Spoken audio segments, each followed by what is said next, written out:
Jackie Boxberger was the kind of man who made running look like poetry. Born in France in 1949, he was a celebrated middle-distance runner who represented his country in 4 Olympic Games. For decades, he lived in the rhythm of stadium cheers, record-breaking sprints, and the thrill of competition. After retiring from athletics, he traded running tracks for the open plains of Africa, not to chase medals this time, but to chase memories. In 2001, during a family safari in Kenya, that pursuit turned tragically fatal when an elephant, one of the most majestic creatures on Earth, turned into an unexpected force of destruction. The story sounds almost unreal, like something out of a wildlife documentary that takes a horrifying turn. Boxberger was filming elephants in the wild, mesmerized by their sheer presence. Elephants are often seen as gentle giants, intelligent and emotional animals that symbolize calm strength. But nature has its own rules, and sometimes it reminds us that wild animals, no matter how peaceful they appear, are still wild. As Boxberger focused his camera, one elephant reportedly became agitated, perhaps feeling threatened or protective. In a sudden, violent shift from serenity to chaos, the elephant charged. Within seconds, it had lifted Boxberger with its trunk, slammed him to the ground, and trampled him to death before anyone could react. His wife and daughter, watching helplessly, were left in shock. Their dream vacation turned into a nightmare. For someone who had faced the pressure of Olympic finals, this was the last challenge anyone could imagine. The contrast was cruel. A man who had dedicated his life to discipline and control, undone by a creature whose power is purely instinctive. It was the kind of tragedy that shook both the sports world and the public, a reminder that no amount of fame or fitness can shield a person from nature's unpredictability. French newspapers mourned him as a national hero, gone too soon and in such an extraordinary way. Friends described him as a man full of energy, always eager to explore new horizons. That spirit, the same curiosity that led him across finish lines and continents, was what brought him to Kenya, and, heartbreakingly, what placed him too close to danger. What made the incident even more haunting was its irony. Boxberger had spent years studying the limits of human endurance, running until his lungs burned, muscles screamed, and crowds roared. Yet his final moments were beyond any contest, beyond any preparation. There is something deeply humbling about that. The idea that even someone who has conquered physical extremes can still be at the mercy of the natural world. His death was not the result of recklessness or foolishness, but of being in the wrong place at the wrong time, in front of a creature powerful enough to change the course of a life in an instant. In the aftermath, tributes poured in from athletes and fans alike. They remembered not the gruesome way he died, but the graceful way he lived. A man who ran with purpose and carried the quiet confidence of someone who loved the challenge more than the victory. His story now serves as both inspiration and caution, a reminder to admire the wild but never underestimate it. Nature, beautiful as it is, operates on instinct and not emotion, and sometimes the line between wonder and danger is thinner than we think. Jackie Boxberger's legacy endures, not just as a runner who represented France on the grandest stages, but as a symbol of how unpredictable life can be. His death in the African savannah remains one of those stories that feels surreal, a tragic meeting of human curiosity and natural might. In a way, he left this world doing what he loved, exploring, observing, and trying to capture life's beauty. But the wild, as he discovered in his final moments, has a beauty that does not always want to be captured.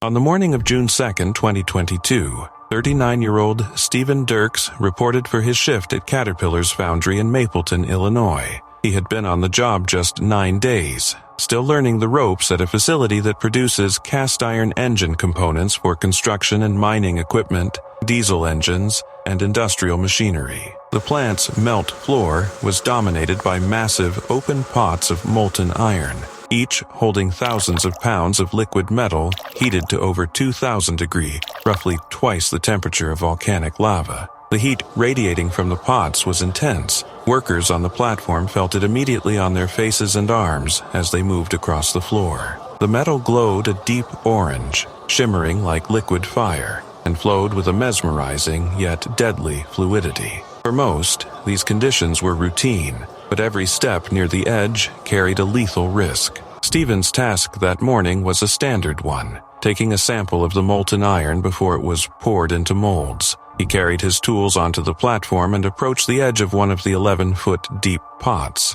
There were no guardrails or fall protection systems in place, a violation that would later be cited by OSHA. In the heat and focus of performing his job, Stephen slipped, falling into the molten iron. The fall was instantaneous. Co-workers could only watch as he was immediately incinerated by the extreme heat. At temperatures above 2000 degrees, survival was impossible even for a single second. The molten iron swallowed him completely, leaving no time to grab anything or attempt a rescue. Work on the foundry floor stopped immediately. First responders arrived within minutes, but there was nothing to save. The pot had to be left to cool before anyone could approach, a grim reminder of the power of the molten metal. In the aftermath, federal safety investigators from OSHA determined that the foundry routinely exposed employees to unprotected fall hazards, especially those working within just 4 feet of deep ceramic containers of molten iron. The agency concluded that if proper guardrails or restraint systems had been in place, Stephen's life might have been spared.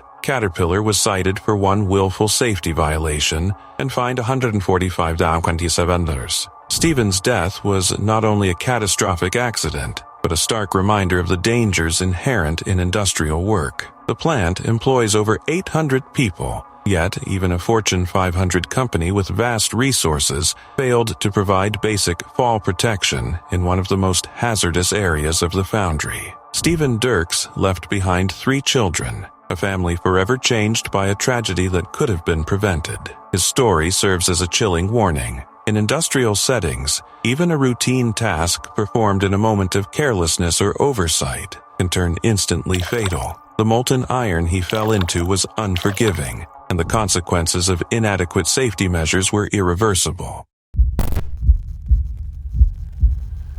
It was July 14, 2024, in China, when 24-year-old Pan Xiaoting sat down for what would tragically become her final mukbang livestream. Known for her jaw-dropping eating challenges, Pan had built a huge following online. Thousands of fans tuned in that day as she prepared to take on another record-breaking feat, consuming nearly 22 pounds of food, from fried chicken and seafood to chocolate cake piled high across her table. Pan's path to fame hadn't been easy. She started out as a waitress, struggling to get by. But everything changed when she discovered mukbang, a viral trend that began in South Korea, where creators live-streamed themselves eating large meals while chatting with viewers. What started as a fun hobby soon became her ticket to stardom. Pan's natural charm, friendly humor, and fearless appetite quickly won her thousands of fans. Within a year, she quit her job and became a full-time content creator. To keep her momentum, Pan invested heavily in her channel,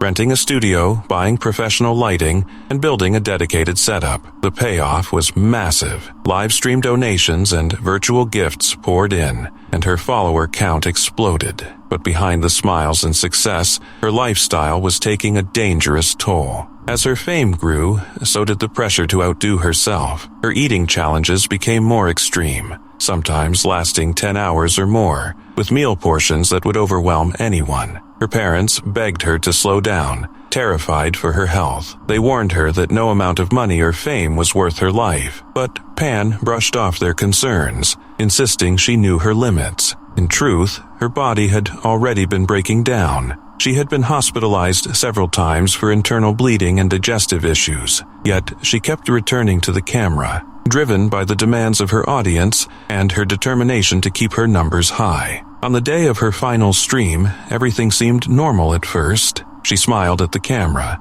greeted her fans, and dove into her mountain of food. Comments flooded in, cheers, jokes, virtual gifts. But as the hours passed, something shifted. Her energy faded. Her breathing grew heavy and she began to slow down. Concerned viewers noticed and begged her to stop. Still, Pan pushed herself to continue, determined to finish the challenge. Then, mid-stream, she suddenly collapsed. The chat erupted in panic. Fans pleaded for someone to help her. Emergency responders were called, but by the time they arrived, it was too late. Pan was pronounced dead at the scene. The autopsy revealed the horrifying truth. Her stomach had ruptured from the massive quantity of food, causing internal bleeding and fatal complications. Medical experts later explained that eating such enormous amounts can dangerously expand the stomach, restrict blood flow, and strain the heart. Pan's death reignited a fierce debate over mukbang culture. Originally meant to bring comfort to lonely viewers, the trend has morphed into a competition of excess. Despite China's 2021 ban on binge-eating content under its anti-food waste law, many creators, including Pan, continued to stream extreme eating sessions, driven by profit and popularity. Her passing left fans devastated and questioning how such risky content continues to thrive online. Pan Ting's story is a heartbreaking reminder of the hidden dangers behind viral fame. A young woman full of ambition and heart who lost her life chasing the approval of millions. Her death stands as a sobering warning of how far the pressure to entertain can push someone and how deadly that pursuit can become. In the summer of 1994, Honolulu wasn't exactly expecting an elephant stampede through its streets, but that is exactly what happened when Tyke, a 20-year-old African elephant, decided she had enough of the circus life. Tyke was not just another animal in the show. She was the main act, a 4-ton star who had spent most of her life performing tricks for applause and peanuts. But years of training, constant travel, and endless performances had turned that star into a ticking time bomb. And on August 20th, during a circus performance at the Neil S. Bladel Center, the bomb finally went off. The crowd had gathered for an evening of acrobatics, laughter, and exotic animals, the usual family circus scene. But as Tyke entered the ring with her trainer, Alan Campbell, things took a sharp turn. Witnesses recalled her looking restless, even agitated, as if she sensed something was off. Within moments, chaos erupted. Tyke suddenly attacked Campbell, tossing him like a rag doll before fatally crushing him. The audience, frozen in disbelief, erupted into screams as another handler, Dallas Beckwith, rushed in to help, only to be severely injured himself. In a matter of seconds, the joyful circus turned into a scene of pure horror, with families running for their lives and children crying as Tyke broke free from the arena. What followed next could have been straight out of an action movie, if it were not so devastatingly real. Tyke charged through the streets of downtown Honolulu, her massive frame thundering down the pavement as cars swerved and bystanders scattered. Witnesses described her as confused, terrified, and unstoppable. Police cars surrounded her, sirens blaring, as the city tried to contain the mayhem. It took nearly 90 bullets to finally bring Tyke down after a 30-minute rampage that left a trail of chaos, blood, and heartbreak. The sight of her massive body collapsing onto the hot pavement marked one of the most haunting endings in the history of animal entertainment.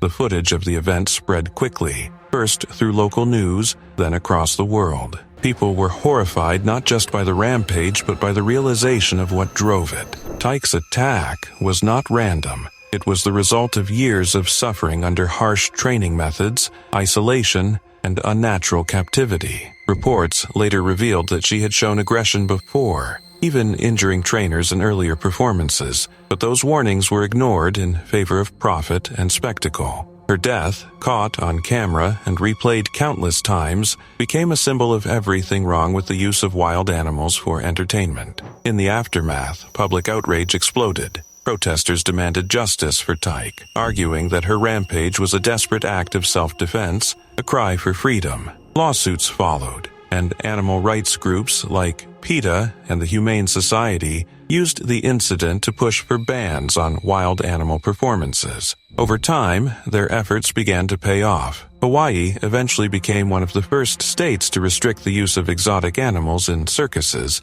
and many other countries soon followed suit. Tyke's story was later turned into the emotional documentary Tyke Elephant Outlaw, which reignited conversations about how humans treat the animals we claim to love. Today, Tyke's name still echoes through the animal rights movement, a tragic reminder of how even the most powerful creatures can be broken by human cruelty. Her story is not just about one elephant's rampage, it is about what happens when we forget that animals feel fear, pain, and anger too. In the end, Tyke did not die as a monster. She died as a victim of a world that caged her for entertainment. And though her rampage shook Honolulu to its core, it also sparked something bigger, a long overdue wake-up call that maybe, just maybe, the circus should leave the wild out of its spotlight.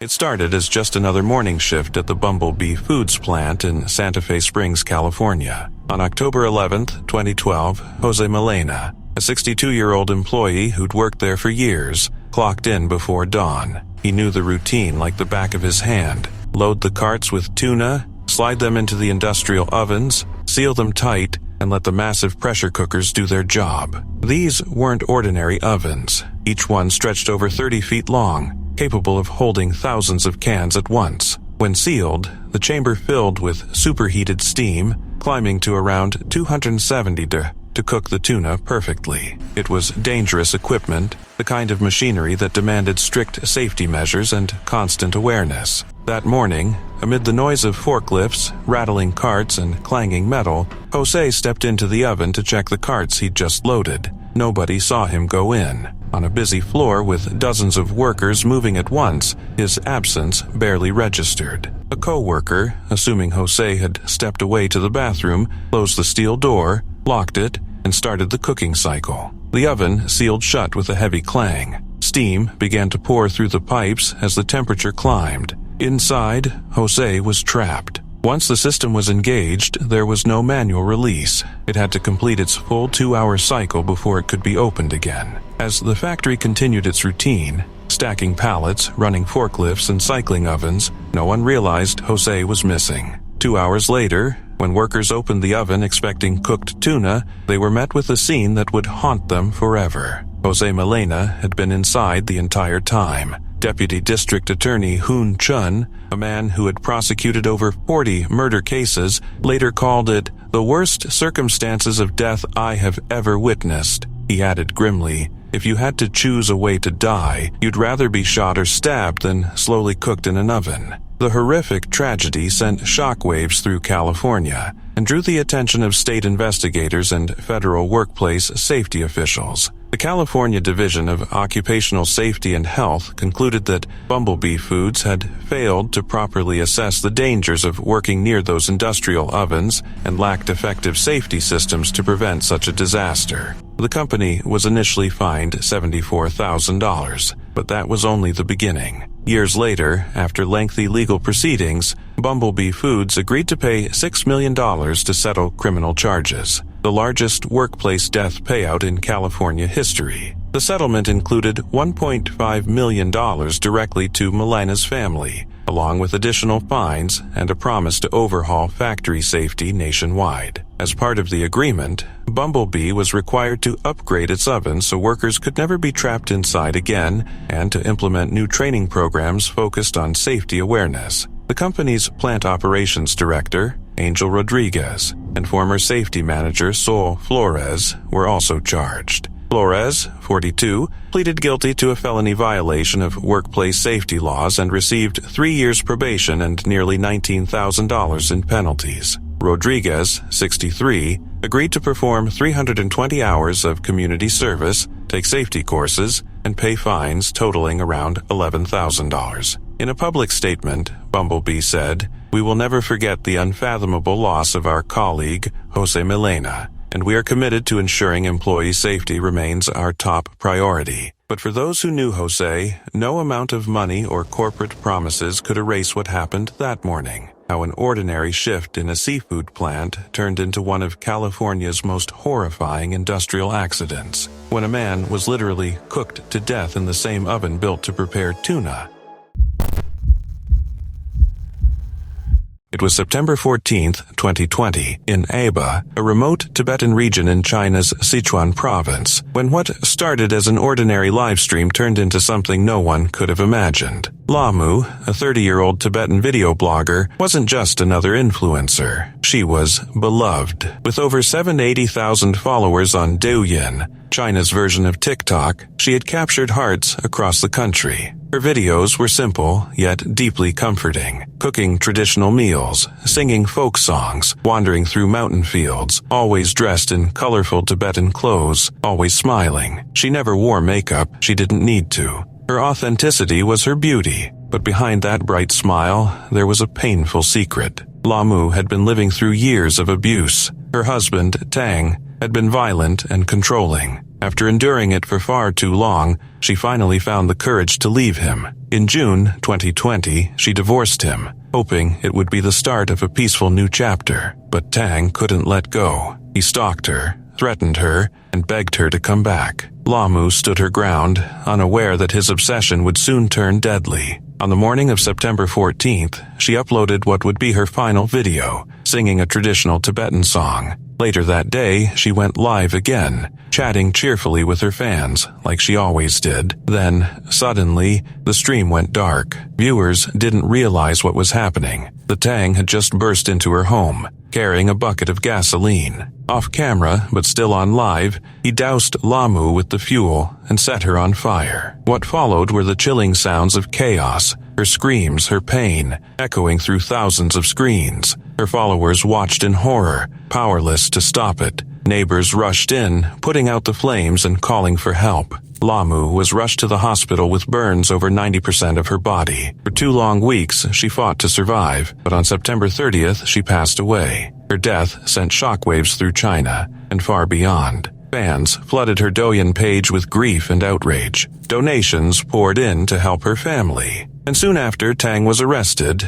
convicted, and sentenced to death for his brutal crime. But Lamu's story revealed something even bigger, the harsh reality of domestic violence in China. Even though domestic abuse was officially outlawed in 2016, the system still fails many victims. The law doesn't cover unmarried partners or same-sex couples. It often overlooks emotional and psychological abuse. And in many rural areas, violence is still brushed off as a private family matter. Reports say Lamu had even reached out to authorities before, asking for protection. But her pleas were ignored, dismissed as family issues. That indifference cost her her life. To make things worse, China introduced a 30-day cooling-off period for couples before a divorce can be finalized, meant to stop impulsive breakups. But for victims of abuse, it can mean another month trapped in danger. A 2013 national survey found that 1 in 4 married women in China has experienced domestic violence,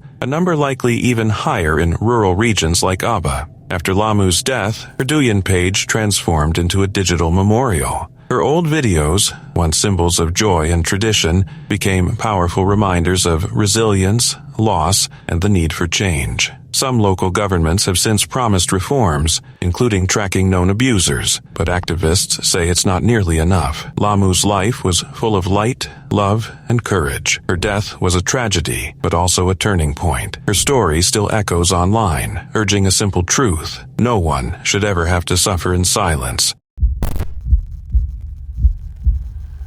In the glitzy neon jungle of Las Vegas, where tigers were as common on stage as Elvis impersonators, few names roared louder than Siegfried and Roy. These 2 German-born illusionists were the kings of the Strip, dazzling audiences with a blend of magic mystery and majestic white tigers that looked like they stepped out of a snow globe. Their show wasn't just popular, it was legendary, pulling in millions of dollars and turning exotic animal acts into high art. That is until October 3rd, 2003, when one of their beloved stars decided it was time for a little unscripted drama. That night, the Mirage Hotel was packed with fans, eager to see the duo's signature mix of glam and growl. Roy Horn, ever the showman, strutted out with Montecore, a 7-year-old white tiger who weighed as much as a small car and had a gaze that could make your soul tap out. The act was rolling smoothly, lights flashing, music pounding Vegas perfection. Then, out of nowhere, everything went sideways faster than you can say abracadabra. Montecore suddenly clamped his jaws around Roy's neck and dragged him off stage like a chew toy. The audience, thinking it was all part of the show, applauded until they realized the magic trick didn't have a a safe word. Chaos erupted as crew members rushed in, swinging fire extinguishers and shouting commands, while the tiger refused to let go. It was pure pandemonium, and the illusion of control shattered in an instant. Roy miraculously didn't die on the spot, but the damage was catastrophic. He suffered severe neck injuries, massive blood loss, and later a stroke that left him partially paralyzed and with lasting brain damage. His partner, Siegfried Fischbacher, was devastated. The show was shut down immediately, and Siegfried and Roy at the Mirage went from a Vegas institution to a tragic legend overnight. Roy spent months in recovery, defying medical odds just to talk and walk again. When he eventually appeared in public years later, he was still smiling because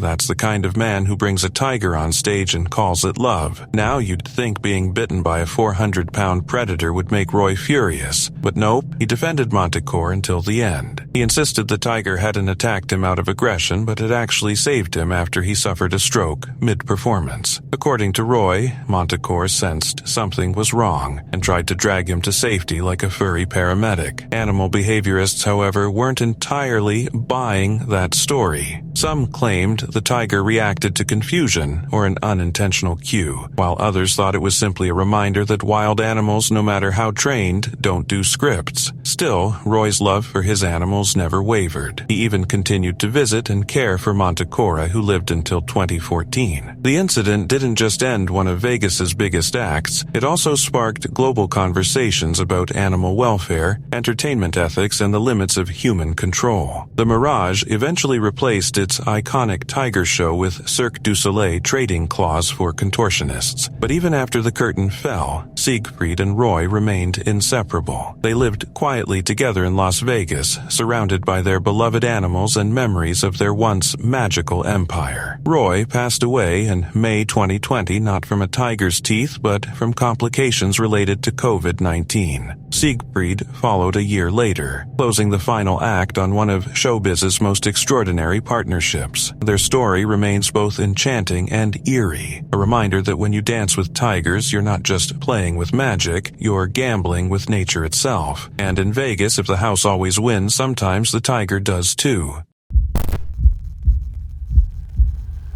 On the morning of February 27, 2013, 26-year-old Jorge Perez began his shift at Golden State Container, a packaging manufacturer in Los Angeles, California. The facility specialized in producing cardboard boxes and shipping materials, and its massive warehouse was dominated by towering industrial printing presses, enormous machines that stamped, cut, and printed designs onto large sheets of cardboard. Each press was a beast of metal in motion, as big as a truck, with heavy rollers and drums that pulled entire sheets of cardboard through at high speed. The air on the factory floor thundered with the constant pounding of machinery, the rhythmic hum of industry that workers had long since learned to tune out. Jorge was no stranger to the work. He had operated near these presses before. He understood their power, but like many who spend years around dangerous machines, the familiarity had dulled the fear. That morning,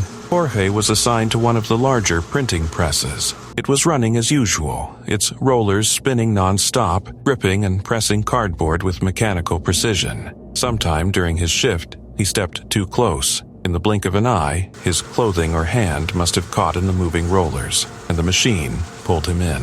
The steady rhythm of the press suddenly changed. Nearby workers heard the difference immediately. A harsh grinding noise followed by shouts of panic. They turned to see Jorge trapped inside the machine. Co-workers rushed forward, slamming the emergency stop button, but the machine had already clamped down with immense force. Its rollers, designed to crush cardboard flat, now held Jorge's body in their grip. No one on the floor could free him. Within minutes, Los Angeles firefighters arrived and began the painstaking process of dismantling the printing press. The work was delicate and slow. They had to take the machine apart piece by piece to reach him without causing further harm. The rescue effort stretched on for nearly an hour as the crew used tools to pry apart the massive steel components. The factory floor, usually filled with the roar of machinery, was eerily silent. Workers stood at a distance, watching in disbelief as emergency crews fought to reach their co-worker. Some wept, others prayed, but everyone knew the truth. No one could survive what that machine had done. Finally, after what felt like an eternity, Firefighters pulled Jorge free, but it was already too late. The rollers had crushed him beyond saving, and the coroner pronounced him dead at the scene. For those who worked alongside him, the shock was unbearable. One moment, Jorge had been performing a routine task, something he'd done countless times before, and the next, he was gone. The incident served as a brutal reminder of the hidden dangers of industrial machinery, where one moment of distraction or one missed precaution can mean the difference between life and death. In official reports, the tragedy was reduced to a few sterile words: employee caught in printing press and killed. But behind that line was the story of Jorge Perez, a young man in his 20s who went to work one morning and never made it home, crushed inside a machine built to shape cardboard, not a take-a-life.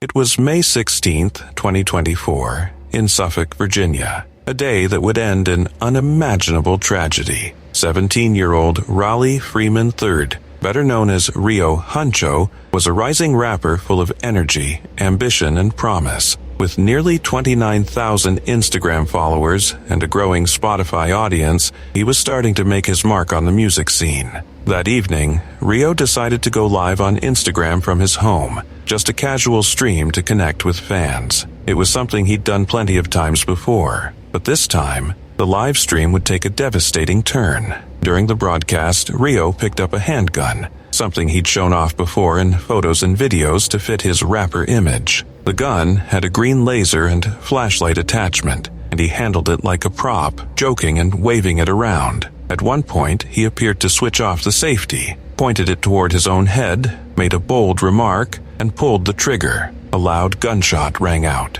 The phone dropped. The screen went black. Viewers were left frozen in disbelief. Some thought it was a prank or a dark performance stunt, but within minutes the truth came out. Rio had accidentally shot himself. Emergency responders arrived quickly and rushed him to the hospital, but it was too late. He was pronounced dead soon after. Police later confirmed the gunshot was accidental and self-inflicted. News of his death spread fast, devastating the local community and his growing fan base. Rio wasn't just an up-and-coming artist. He was a son, a student, and a friend. His mother, Monica Savage, who had raised him on her own, was shattered. In an emotional interview, she described the moment she found him and said she wished she could bring him back. Rio's cousin soon launched a GoFundMe to help cover funeral costs, sharing Monica's heartbreak and love for her only child. Support poured in from fans and strangers alike, showing just how many lives Rio had touched.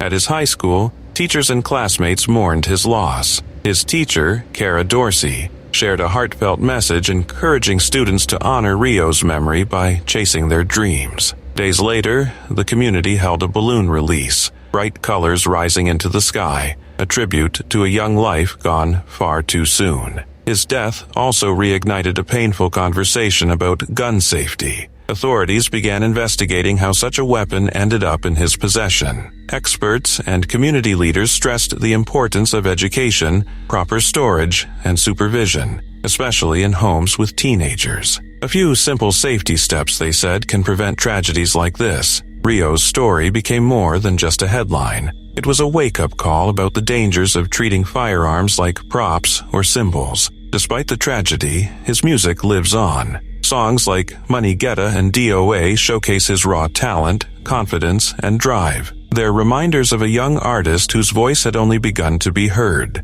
Rio Huncho's life was full of potential, his future wide open. His accidental death stands as a heartbreaking reminder of how fragile life can be, and how one careless moment can change everything.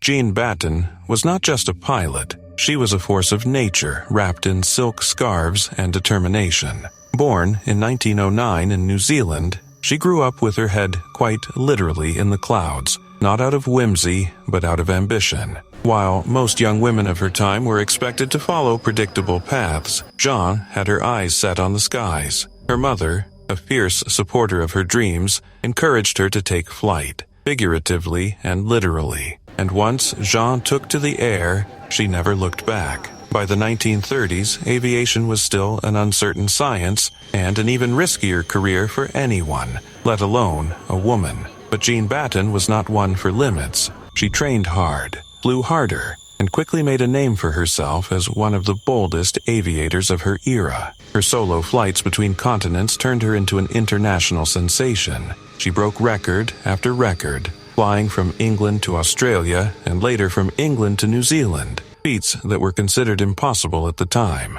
The media adored her elegance and dubbed her the Garbo of the skies for her mysterious beauty and quiet confidence. Beneath that calm exterior, though, was a steely determination that pushed her to the edge of endurance. Each flight was a dance with danger. She battled storms, mechanical failures, exhaustion, and isolation in her tiny single-engine plane, often navigating by sheer instinct and grit. But every landing brought roaring applause and newspaper headlines. Jean became a symbol of courage and possibility, especially for women who dreamed of breaking boundaries. She did not just fly, she soared past every expectation society placed before her. Yet, for all her fame and accomplishment, Jean's later life took a quietly tragic turn. As the golden age of aviation faded and the world's attention shifted elsewhere, she gradually retreated from the public eye. The fearless pilot who once conquered skies became a reclusive figure,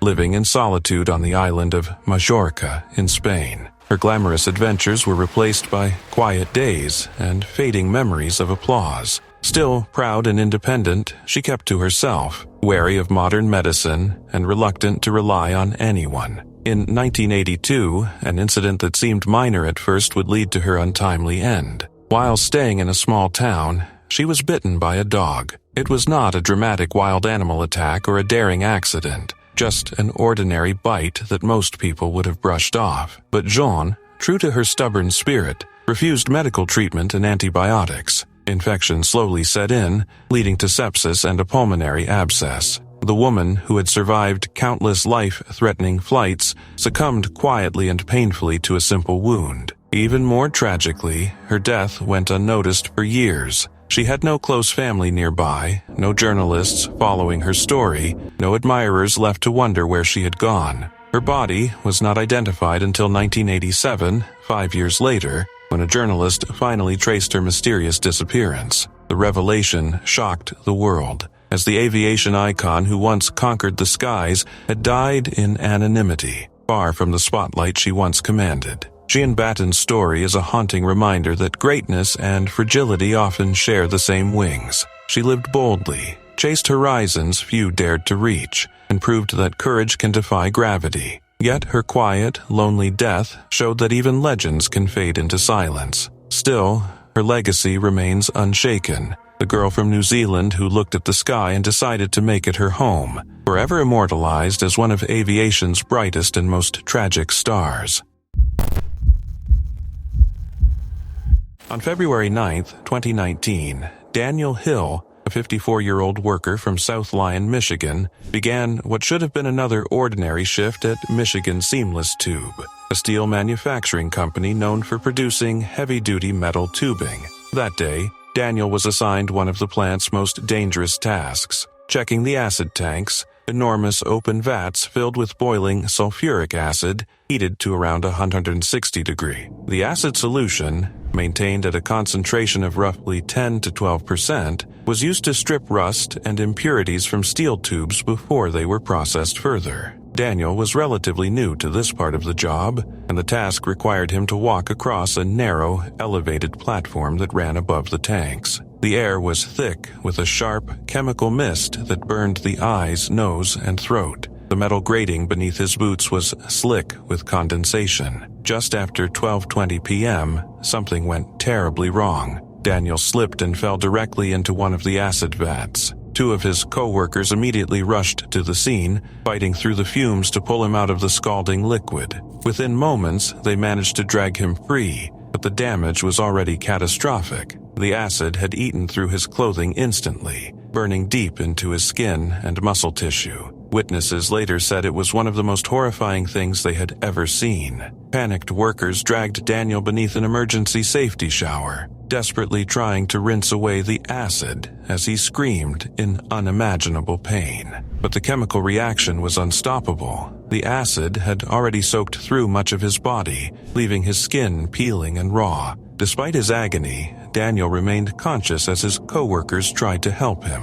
When the South Lyon Fire Department arrived, they quickly transported him to the University of Michigan Hospital in Ann Arbor. According to Fire Chief Robert Vogel, Daniel endured some of the worst pain imaginable. Doctors did everything they could, but the acid had penetrated too deeply, burning through his skin, muscle, and tissue from the inside out. For nearly 11 excruciating hours, Daniel clung to life, suffering injuries that covered almost his entire body. At 11:30 that night, he finally succumbed to his wounds. Michigan Seamless Tube later released a statement expressing condolences. A valued Michigan Seamless Tube employee was involved in a serious industrial accident on Saturday afternoon. The employee was taken to the University of Michigan Hospital in Ann Arbor. He did not survive his injuries and passed away at the hospital. The company is conducting a comprehensive investigation and is cooperating fully with the Michigan Occupational Safety and Health Administration.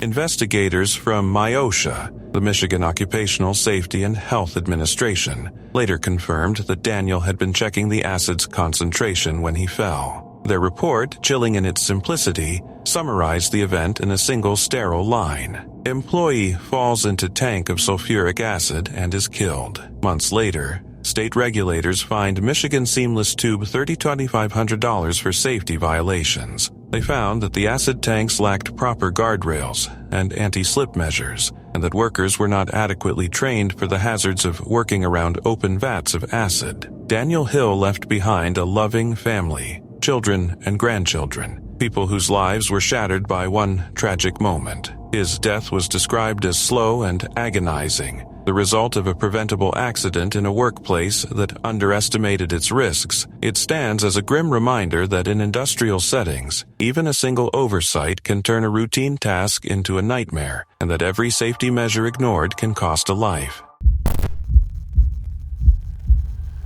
It was January 27, 2021, in the small Russian town of Smolin. The evening felt quiet and ordinary until around 6 p.m., when a familiar face appeared on a controversial YouTube channel called First Step. That face belonged to 60-year-old Yuri Dushechkin, affectionately known by viewers as Grandpa. Yuri wasn't new to the channel. Over time, he had become one of its regulars, a kind, gentle presence whose warmth stood out amid the usual chaos of the show. But sadly, that night would be the last time anyone saw him alive. The live stream that evening had about 150 people watching. Like always, it followed the channel's infamous formula: dangerous dares, reckless drinking, and viewers sending donations to push the participants even further. The higher the stakes, the more money rolled in. But this time, things went horribly wrong. During the stream, Yuri was encouraged by both the host and the viewers to drink huge amounts of vodka, reportedly around 1.5 liters. As the broadcast went on, his condition began to deteriorate. His speech slurred, his movements slowed, and then, suddenly, he collapsed. The camera kept rolling. For a while, Yuri's motionless body stayed on screen as viewers watched. Some people in the chat grew alarmed, urging someone to call for help. Others brushed it off, assuming it was part of the act. When emergency responders finally arrived at the apartment on Udarov Street, it was already too late. Yuri was gone. The man behind the channel was a 39-year-old who went by the online alias JEA. His streams had built a reputation for what's known in Russia as trash streaming. These kinds of broadcasts prey on vulnerable people, often those struggling with addiction, poverty, or homelessness, and pressure them into humiliating or dangerous acts in exchange for donations. The more shocking the content, the more money it generated. Yuri had become a recognizable figure in this disturbing online world. He wasn't just a guest anymore. He was part of the show's identity. And with that came the constant pressure to keep pushing the limits. That night, the chaos of the stream, loud music, shouting, drunken laughter, masked how serious the situation really was. Yuri wasn't just tipsy, he was dying, and thousands of people were watching it happen in real time. Even after he collapsed, the donations and comments kept coming. Some viewers begged for help to be called, while others continued treating it like entertainment. When paramedics finally reached him, it was over. Early reports suggested he died from alcohol poisoning. Authorities immediately launched an investigation to determine exactly what happened and who should be held accountable. The public reaction was swift. The Russian Regional Investigative Committee opened a criminal case, accusing the stream's organizers of negligence leading to death. Neighbors later revealed they had complained many times about the noise, parties, and drunken chaos coming from that apartment, but nothing had ever changed. Even Russian Senator Alexei Pushkov spoke out after the tragedy. He condemned trash streams as a dangerous and exploitative trend and called for stricter laws to prevent such incidents. Yuri's death sent shockwaves across the online community and exposed the darker side of internet entertainment, a world where human dignity is traded for likes, views, and money. This wasn't just one tragic mistake, it was a wake-up call. Critics demanded that platforms like YouTube take stronger action against harmful content and do more to protect vulnerable people from being exploited on camera. As the investigation continued, one thing became painfully clear. The online culture that allowed this to happen, where suffering is turned into a spectacle for profit, has to change before more lives are lost. Jose Paquiri Rodriguez Ramirez wasn't just another matador. He was Spain's golden boy of the bull ring, a living legend who could make a crowd hold its breath with one flick of his red cape. Born in 1948 in Barbate, Andalusia, Paquiri seemed destined for the arena from the start. He had that daring charm, that unmistakable confidence that only true toreros carried, and a reputation for keeping his cool even when facing a one-ton snorting beast with nothing but a sword and sheer willpower. For years, he ruled the sands of Spain's most famous bull rings, turning each performance into something that felt less like sport and more like art, dangerous, bloody, beautiful art. But on September 26, 1984, in Pozoblanco, that art turned deadly. The crowd had come for the thrill, the elegance, the spectacle of man versus bull. They got all of that, and the tragedy that would change bullfighting forever. That afternoon, Paquiri faced a bull named Avispado, a massive creature with muscle, fury, and no interest in showmanship. Everything seemed routine at first. The crowd roared, the music blared, and Paquiri danced with danger the way he always did, graceful, fearless, magnetic. But in the blink of an eye, the rhythm broke. Avispado charged unexpectedly, hooking its horn into Paquiri's thigh and tossing him brutally into the air. Gasps echoed across the arena as the bullfighter hit the ground, clutching his leg. He had been gored deeply. The horn had torn through his femoral artery, one of the body's major lifelines. Yet, even in that horrific moment, Paquiri stayed composed. As medics rushed to his side, witnesses recalled him calmly giving instructions, telling them what to do, how to stop the bleeding, as though he was more concerned with helping them help him than with his own pain. That is the kind of poise that made him legendary, and tragically,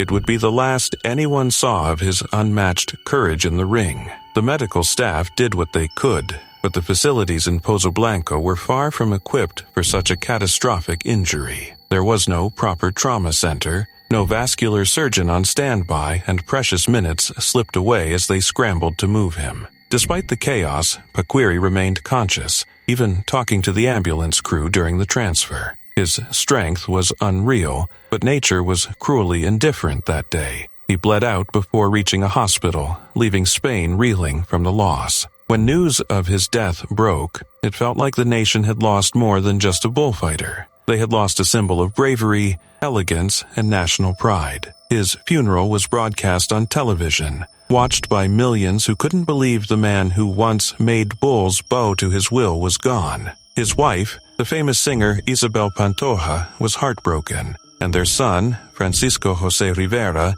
would later follow in his father's footsteps, forever shadowed by his legacy. Paquiri's death wasn't just a tragedy, it became a turning point. The shock and public outrage pushed Spanish authorities to reform bullfighting safety standards, mandating that every bull ring must have a fully equipped emergency facility with surgeons capable of handling severe injuries. In a way, Paquiri's final fight saved future matadors' lives, turning his death into a catalyst for change. But beyond the reforms and tributes, his story remains one of unshakable composure in the face of death. A man who, even when fatally wounded, refused to surrender his dignity. Today, decades later, His name still carries a sense of awe. You cannot talk about bullfighting without mentioning Paquiri, the matador who defined courage, captivated a country, and met his fate doing exactly what he loved most. It is tragic, yes, but also profoundly human. A story of passion, peril, and the kind of heroism that does not fade with time. On the night of July 13th, 2025, tragedy struck at the Tina's Burritos factory in Vernon, California, a facility known for mass-producing frozen burritos that stock grocery store freezers across the country. It was late, long after the day shift workers had gone home, and the sanitation crew was hard at work, cleaning and prepping the machinery for the next day's production run. Among them was a 19-year-old employee, a member of the overnight cleaning team. He'd only recently started working at the plant and had been assigned to sanitize one of the industrial meat grinders, sometimes referred to as a processing kettle, a massive steel machine roughly the size of a small car, equipped with powerful blades meant to grind meat and beans by the hundreds of pounds. Around 9:30 p.m., while cleaning the machine, something went horribly wrong. According to investigators, the grinder had not been completely powered down, a vital safety procedure known as lockout-tagout, which ensures machines cannot turn on during maintenance or cleaning. As the young worker leaned in to scrub the inside of the equipment, it suddenly roared to life. Within seconds, the routine hum of the factory turned into a scene of chaos. The worker's clothing became caught in the moving mechanism, pulling him forward before he had a chance to react. Co-workers nearby heard his screams for help and rushed to shut down the machine. They slammed the emergency stop button, but the grinder didn't halt in time. When Los Angeles County Fire Department paramedics and Vernon police officers arrived, the young man was already gone. He had been pulled completely into the machine and was pronounced dead at the scene. Authorities later described the tragedy as a fatal industrial mishap. In a statement to the press, Tina's Burritos confirmed the devastating incident. "We are heartbroken to confirm that a sanitation worker lost his life on Sunday night, July 13th, 2025, while performing sanitation duties at our Vernon facility. He was cleaning an empty kettle that was being sanitized and prepped for the next day's production run. Despite the immediate response of co-workers and emergency personnel, he tragically passed away at the scene." The company added, "This is a devastating loss for everyone at Tina's. Our hearts are with his family, friends, and all who knew and worked alongside him. We are cooperating fully with local authorities and Cal OSHA in the ongoing investigation, and our focus remains on honoring his life, supporting those who are grieving, and maintaining the highest safety standards in our facility." Detectives with the Vernon Police Department and Cal OSHA began a joint investigation to determine how the accident occurred. They confirmed that no foul play was suspected, but emphasized that the machine had not been properly deactivated before cleaning began, a tragic oversight that proved fatal. For the young worker's family, the loss was unbearable. Their son, barely out of high school, had gone to work one summer night hoping to earn a living, and never came home. Co-workers described him as a quiet, hardworking teen who took pride in his job and was always willing to help others. His death left the entire plant shaken. One employee told reporters that his cries for help echoed through the factory, a sound they would never forget. In the end, official reports reduced the unimaginable to a single, cold line. Employee cleaning machine falls into grinder and is killed. Behind those sterile words was the story of a 19-year-old whose life ended in seconds. A young man consumed by a machine built to process food, not people. His death became a haunting reminder that in industrial settings, one missed safety step can mean the difference between life and death. It was a warm summer evening in Guozhou, China, on July 20th, 2021. 23-year-old Xiao Qumei had just wrapped up another long shift at a construction site in Jiangxi province. Petite, confident, and always smiling, Xiao stood out in a job dominated by men. But what truly set her apart wasn't just her skill as a crane operator. It was how she shared her world from hundreds of feet in the air. Zhao had built a following of over 100,000 fans on Douyin, China's version of TikTok. Her videos showed life from the top of a construction crane, breathtaking views, precise movements, and snippets of her daily routine. She often danced, sang and spoke to her audience with warmth and humor, showing that women could thrive in tough, male-driven industries. To her followers, she wasn't just an influencer, she was an inspiration. That evening, as the sun began to set, Xiao decided to film one last video before heading home.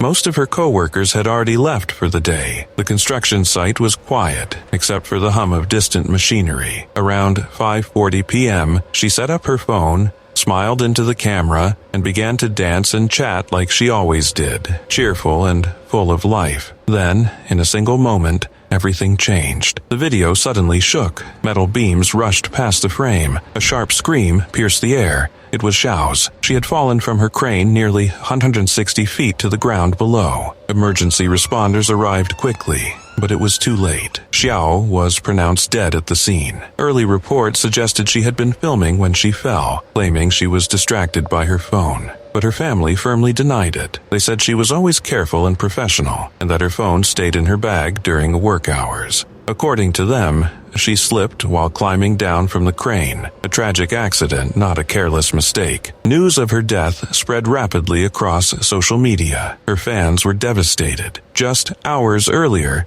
they had seen her smiling and dancing. Now, they were mourning her loss. Some even reposted her final moments online, sparking outrage and debate over whether such footage should be shared at all. Her family, heartbroken, held a private funeral. Following local tradition, her ashes were placed under a small umbrella on a table. Simple, quiet, and deeply symbolic. Authorities in Jiangshan City confirmed the incident and launched an investigation into whether safety regulations had been followed. No additional details were released, but her death renewed conversations about the risks of high-altitude work and the pressures of performing for social media. Xiao's rise to fame came from her authenticity. She didn't chase trends or fake perfection. She showed the reality of hard labor, sweat, effort, and pride. Off camera, she was a devoted mother of 2 young children, balancing family life with a demanding job. Her content reminded viewers that every towering building depended on people like her, dedicated workers often overlooked by society. Even though her family insisted her death wasn't related to social media, many drew comparisons to other tragic influencer deaths, like that of Instagram star Sophia Chung, who fell while taking a selfie near a waterfall. Xiao Xiumei's story became a haunting reminder of how fragile life can be. Her radiant spirit and determination inspired thousands, and her loss left a void that words can't fill. To her followers, she'll always be remembered as the fearless crane operator who turned an ordinary job into something extraordinary. One smile, one video, one breathtaking view at a time.